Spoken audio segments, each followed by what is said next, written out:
Olá, turma do curso de Farmácia Noturno da UFRJ.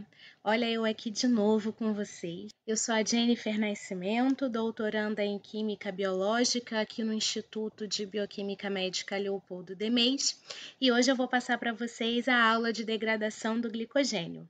Vamos lá? Bem, o glicogênio é um polímero de glicose, que possui uma estrutura ramificada, permitindo sua rápida degradação. Em cada fita deste polímero, pode conter cerca de 20 unidades de glicose. Então, para ocupar menos espaço na célula, o glicogênio é ramificado. Nesse polímero, nós podemos observar as unidades de glicose ligadas por ligações alfa 1,4, ou seja, é o carbono 1 de uma glicose ligada ao carbono 4 de outra glicose. E suas ramificações, onde o carbono 1 de uma unidade de glicose está ligado ao carbono 6 de uma glicose vizinha. O glicogênio é uma importante reserva de glicose no organismo e pode ser encontrado principalmente no fígado e músculo. No fígado, ele representa cerca de 10% do peso seco deste órgão. Já no músculo, ele chega a representar até 2% do peso seco. O glicogênio ele é armazenado em forma de grânulos.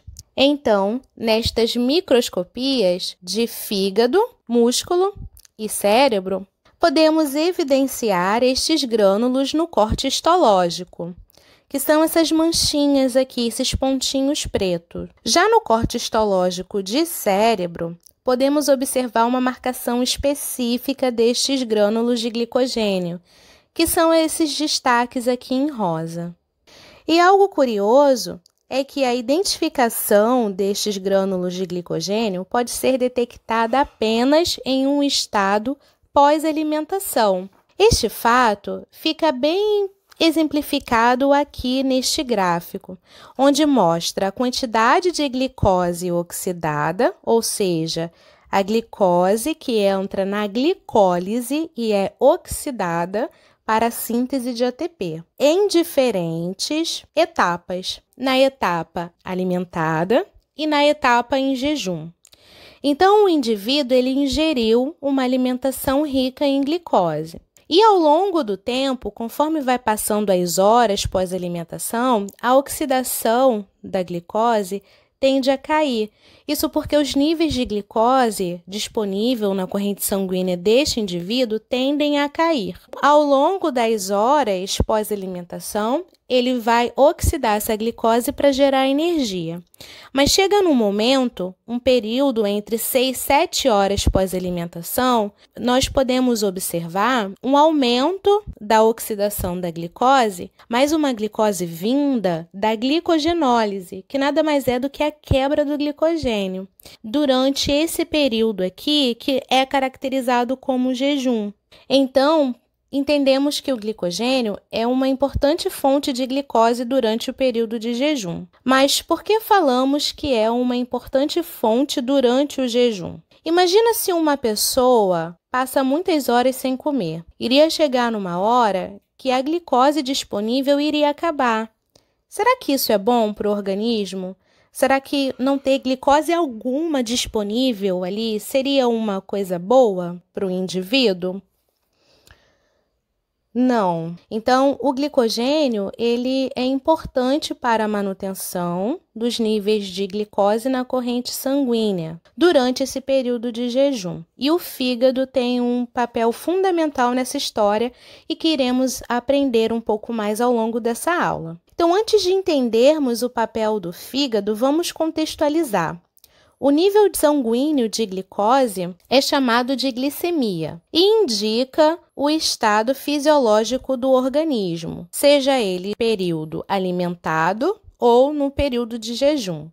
Hiperglicemia indica um estado fisiológico de fartura e, portanto, o organismo deve armazenar e ou realizar a biossíntese, realizar o anabolismo. Já a hipoglicemia indica um estado fisiológico de privação, mesmo que momentânea, E as células devem responder derivando o seu metabolismo para a degradação, ou seja, para o catabolismo dos nutrientes previamente sintetizados. E para isso é necessária uma regulação metabólica. Sendo assim, quando a glicemia está baixa, hipoglicemia, as células têm um comportamento metabólico distinto daquele que ocorre quando a glicemia está alta, no estado de hiperglicemia. E para isso acontecer, precisa de uma regulação metabólica.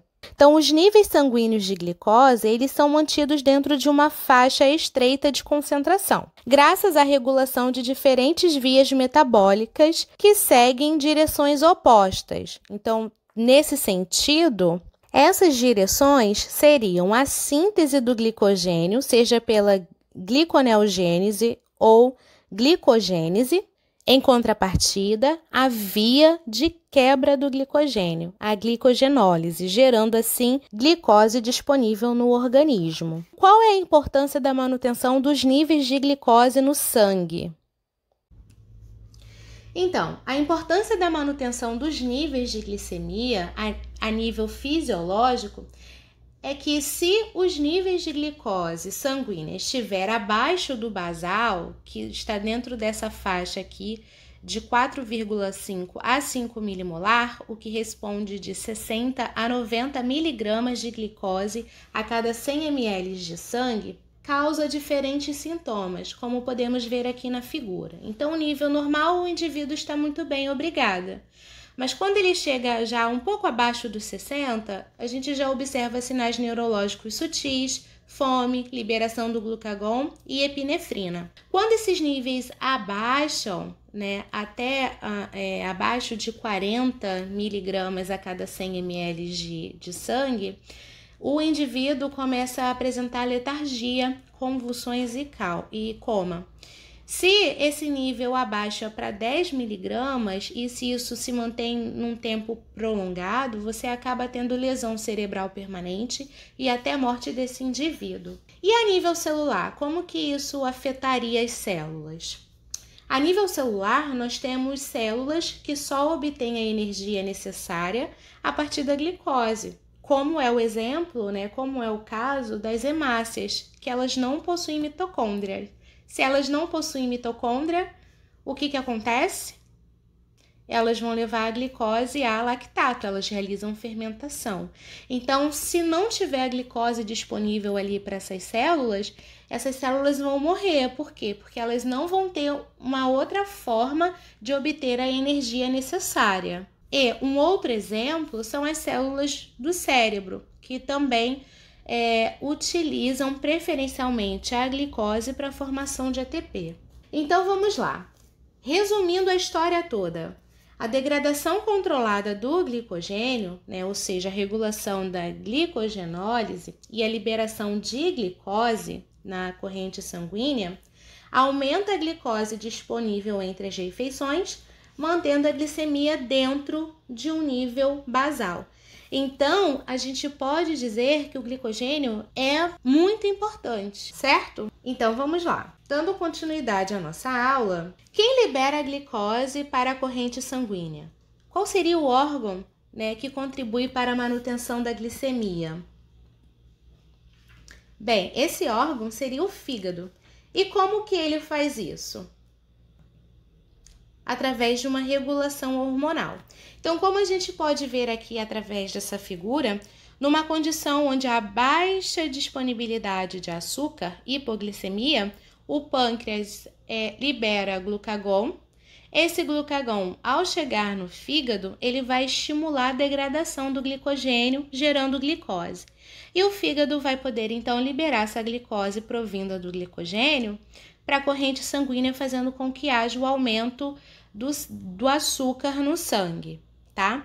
Agora, se nós temos uma condição onde o açúcar já é alto no sangue, o que acontece? O pâncreas, ele vai estimular a liberação da insulina, a insulina vai chegar lá no fígado e vai estimular a síntese do glicogênio. Quando estimula essa síntese do glicogênio, há um maior aumento de glicose nesse órgão, fazendo com que diminua a quantidade de açúcar disponível no sangue. Ou seja, esse açúcar ele é recrutado para a síntese do glicogênio. Então, nós podemos ver aqui nessa tabela os efeitos da insulina nas células. E, para resumir a história, o que a insulina vai fazer? Ela vai estimular a síntese do glicogênio no fígado e no músculo e vai diminuir a degradação do glicogênio nesses órgãos também. Isso faz todo sentido, porque se eu tenho muita glicose no sangue, as células elas vão estar bem servidas de glicose, então não há necessidade de eu quebrar o glicogênio. Agora, se eu tenho uma condição onde eu tenho pouca glicose, eu vou liberar o glucagon, que irá o quê? Estimular a quebra do glicogênio no fígado, diminuindo a sua síntese, o que também faz todo sentido. Se ele está estimulando a degradação do glicogênio, é sinal de que na corrente sanguínea há pouca disponibilidade de glicose e o fígado entende que ele precisa suprir os demais tecidos. Então, essa glicose ela fica disponível, é liberada, a partir da degradação do glicogênio, e esses tecidos podem então ser servidos num período de jejum. Sendo assim, nós temos uma gangorra.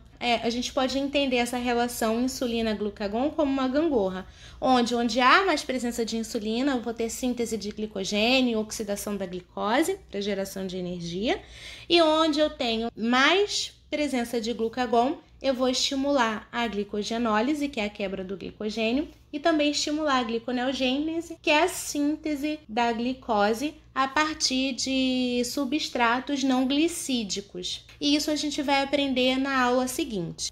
Como acontece a degradação da molécula de glicogênio? Essa degradação ela vai acontecer em 3 passos. Esses 3 passos envolvem a participação de 3 enzimas, que é a fosforilase do glicogênio, ou glicogênio fosforilase, a enzima desramificadora do glicogênio e a fosfoglicomutase. Bem, a fosforilase do glicogênio, ela catalisa a fosforólise da ligação alfa-1,4 em uma unidade terminal de glicose na extremidade não redutora da molécula de glicogênio, produzindo glicose 1-fosfato. A glicogênio fosforilase consegue degradar as linhas lineares do glicogênio. Quando falta 4 unidades de glicose nessa linha, a enzima desramificadora de glicogênio entra em atividade. E aí, o que ela vai fazer? Ela vai transferir 3 unidades de glicose para uma ponta não redutora do glicogênio. E aí, quando ela faz isso, vai ficar uma ponta de glicose ali ligada a uma outra glicose na ligação 1,6-alfa. Então, aí o que essa enzima faz? Ela irá realizar uma atividade glicosidase.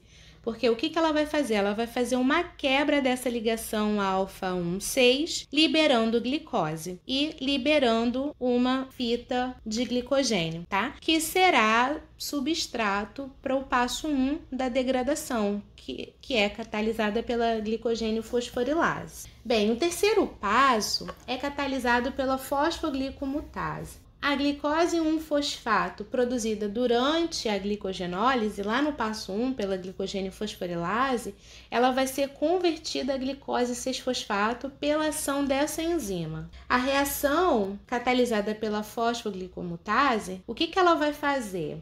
Ela tem no seu sítio ativo um resíduo de serina que previamente já é fosforilado. Então, ela vai pegar a glicose 1-fosfato e irá fosforilar no carbono 6 dessa glicose, formando glicose 1,6-bifosfato. Essa glicose 1,6-bifosfato vai ser desfosforilada por essa mesma enzima lá no seu sítio ativo.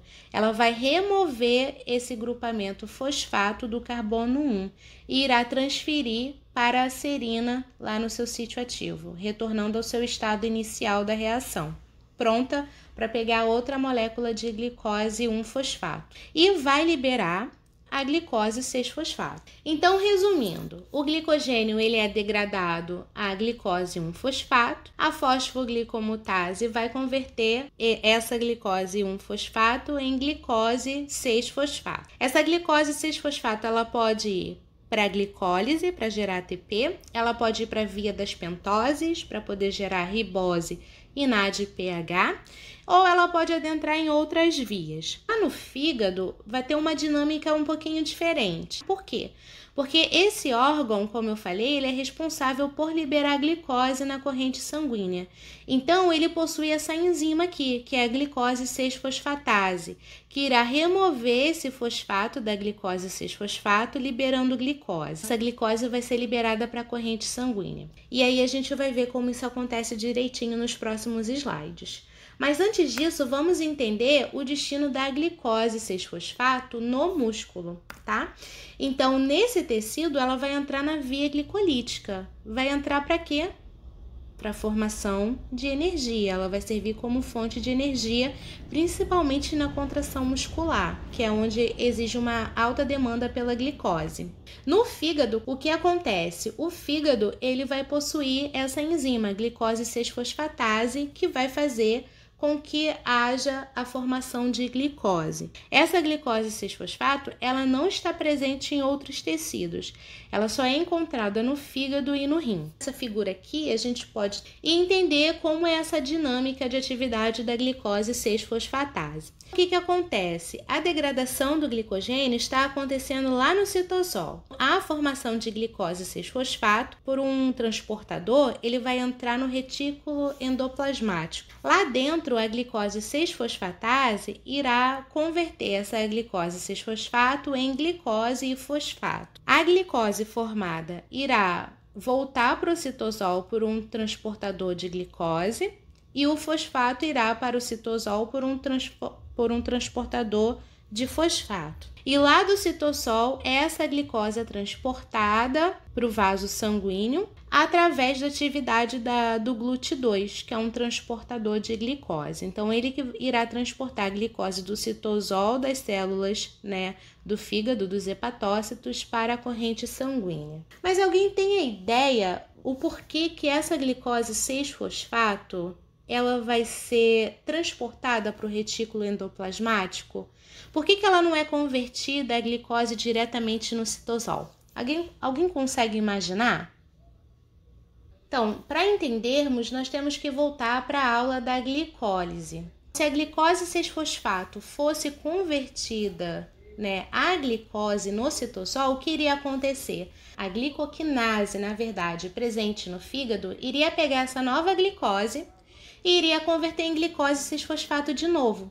E aí lá no citossol nós teríamos um ciclo fútil. Por quê? Porque a glicose 6-fosfatase iria estar convertendo a glicose 6-fosfato em glicose e a hexoquinase iria estar gastando ATP para poder fosforilar essa glicose provinda da glicose 6-fosfato, da degradação do glicogênio. Então, turma, por isso que é importante que haja um transportador de glicose 6-fosfato lá para o retículo endoplasmático, como está representado aqui nessa figura. Acontece esse transporte da glicose 6-fosfato para o retículo endoplasmático para que não haja um ciclo fútil entre a glicose 6-fosfatase e a hexoquinase. E isso é importante para a manutenção da glicemia, porque se não tivesse essa atividade aqui, como iria ter a disponibilidade de glicose na corrente sanguínea num período de jejum? Espero que vocês tenham aprendido bem essa parte e a importância do fígado. A glicose 6-fosfato, resumindo a história toda, então ela pode ir para a glicólise lá no músculo ou no cérebro, gerando piruvato, tendo produção de ATP. Lá no fígado, ela pode ser convertida a glicose para reabastecer os níveis de glicose na corrente sanguínea, nos capilares, ou ela pode entrar na via das pentoses fosfato, gerando ribose e NADPH. Então, turma, hoje era isso que eu tinha para passar para vocês. Espero que vocês tenham gostado da aula, tá? Eu tô deixando aqui a bibliografia consultada. Então, se vocês tiverem acesso de poder pegar esse livro aqui, Integrative Human Biochemistry, que é um livro que foi escrito pela professora Andrea Dapoian, que é do nosso Instituto de Bioquímica Médica. Ele é um livro muito bom e ele separa bem essa síntese e degradação de glicogênio acerca da hipo- e hiperglicemia. Então, se vocês tiverem oportunidade de ler, vai ser muito bacana, tá bom? E o livro do Leininger, que é a nossa base, né? Então é isso, eu espero que vocês tenham gostado e qualquer dúvida, entrem em contato. Tchau, tchau, gente!